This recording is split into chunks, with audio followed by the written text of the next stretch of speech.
खूप वर्षांपूर्वी डोंगरांच्या पायथ्याशी एक सुंदर जंगल होतं. त्या त्या जंगलात गजराज नावाचा मोठा हत्ती राहत होता. तो खूप बलवान होता, पण तो खूप गर्विष्ठ होता.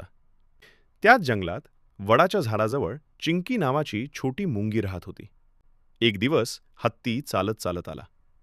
त्याचा पाय मुंग्यांच्या वारुळाजवळ पडला. चिंकी म्हणाली, "अरे, सावकाश!" हत्ती हसला. तो म्हणाला, "एवढीशी मुंगी मला शिकवतेस?" चिंकी शांतपणे म्हणाली, "मोठं असणं म्हणजे सगळं नाही." हत्ती पुढे निघून गेला.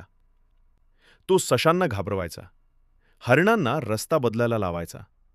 सगळे प्राणी दुःखी होते. एक वर्षी खूप पाऊस पडला. नदीला पूर आला.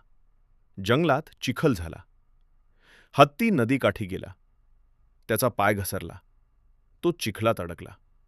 तो ओरडला, "कोणी आहे का?" सगळे प्राणी दूर उभे राहिले.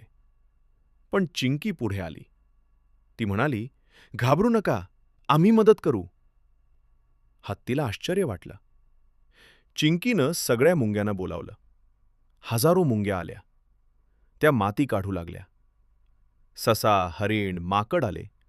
सगळे एकत्र झाले. सगळ्यांनी मिळून प्रयत्न केले.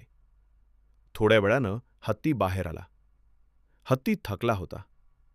त्याच्या डोळ्यात पाणी होतं. तो म्हणाला, "आज मला कळलं. मी एकटा काहीच नाही."